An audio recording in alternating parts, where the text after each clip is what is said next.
តើការបូមទឹកភ្លួគឺជាដំណើរការបែបណានិងត្រូវចាំបាច់ធ្វើនៅក្នុងលក្ខខណ្ឌណា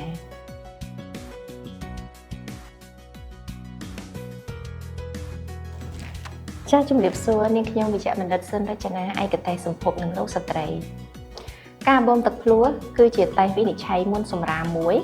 ដែលមួយផ្នែកតូចនៃបរិមាណទឹកភ្លួត្រូវបានបូមចេញក្រោមការតាមដាននៃអេកូសាសដើម្បីធ្វើការពិនិត្យទៅលើភាពមិនប្រក្រតីនៃក្រូម៉ូសូមរបស់ទារកការបូមទឹកភ្លួត្រូវចាំបាច់ធ្វើនៅក្នុងលក្ខខណ្ឌដូចជា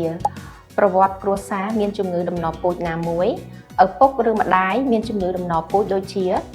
ជំងឺ Thalassemia, Cystic Fibrosis, Sickle Cell Disease ប្រវត្តិមានកូនពីមុនដែលមានភាពមិនប្រក្រតីនៃក្រូម៉ូសូមដូចជា Down Syndrome ឬ Trisomy 21 ចា Trisomy 18, Trisomy 13, Turner Syndrome ឬ Klinefelter Syndrome ឬបញ្ហាឆ្អឹងខ្នងចំហ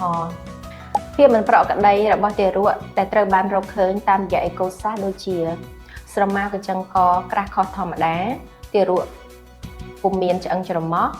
ឬក៏ភាពមិនប្រក្រតីទៅលើសរីរាង្គផ្សេងៗទៀតរបស់ទារកការពិនិត្យឈាមរកមើលការប្រឈមរបស់ទារកជាមួយនឹងភាពមិនប្រក្រតីនៃក្រូម៉ូសូមឬ NIPT test មានហានិភ័យខ្ពស់ការបូមទឹកភ្លួគឺជាតេស្តវិនិច្ឆ័យមួយច្បាស់លាស់ទៅលើភាពមិនប្រក្រតីនៃក្រូម៉ូសូមរបស់ទារកដែលមានហានិភ័យនៃការគំរាមលោតទៅលើកតិចតួចប្រមាណជា 0.1 ទៅ 0.3% ប៉ុណ្ណោះជាចុងក្រោយនាងខ្ញុំសូមលើកទឹកចិត្តដល់បងស្ត្រីដែលកំពុងតែតាមដានផ្ទៃពោះដែលគាត់មានលក្ខខណ្ឌដូចដែលបានរៀបរាប់ខាងលើសូមធ្វើការពិគ្រោះជាមួយវិជ្ជបណ្ឌិតឯកទេសអំពីបញ្ហានៃការបូមទឹកភ្លួចាសូមអរគុណ